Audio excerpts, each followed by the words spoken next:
अस्सलाम वालेकुम तान सुबह एसटीवी न्यूज़ हवाली मोहम्मद जारो नजर जो मलिर खां मुश्ताक बोलचन रिपोर्ट ते नंद रूहानी तलबा जमात ज़िले मलिर चूंडो सदर मुर्तज़ा राजपर जनरल सेक्रेटरी रज़ा राजपर प्रेस सेक्रेटरी शफकत शेख चूंडजी विया। दीनी कमन में असा के सब खां अग में हुजन घुर्जे। उन्होंने चयो त दीनी कम करण सां दिल के सुकून ऐं अल्लाह जो राज़पो हासिल थिए थो। उन करे असा के दीनी कमन में अगभरो थियन घुर्जे।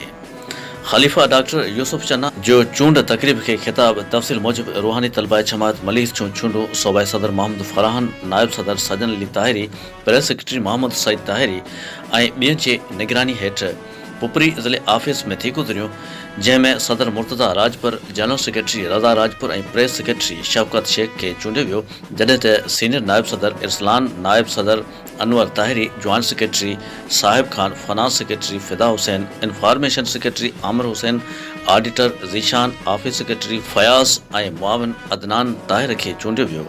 उन मौके ते सजन साईं जे खलीफ़े डॉक्टर यूसुफ चन्ना ऐं मौलाना नासिर हुसैन पठान बि मौजूदु हुआ, जिन चूंड तकरीब खे ख़िताब कंदे चयो त दीनी कमनि में असांखे सभ खां अॻु में हुजणु घुरिजे। हुन चयो त दीनी कम करण सां दिलि खे सुकून ऐं अल्लाह जो राज़पो हासिल थिए थो।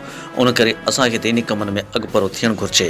सजन साईं जी जमायत सिंध समेत सॼी दुनिया अंदरि पंहिंजो फ़र्ज़ निभाए रही आहे। अॼु अल्लाह वारनि जी महिनत सां पूरी दुनिया अंदरि जमायत इस्लाह अल मुस्लिमीन जूं ब्रांचूं आहिनि। तक़रीब में जमायत इस्लाह अल मुस्लिमीन जे ज़िले अहदेदारनि महर अली मुग़ल, बरकत अली चन्ना, सनाउल्लाह ताहिरी, शाहिद अली ऐं ॿियनि पिणु शिरकत कई।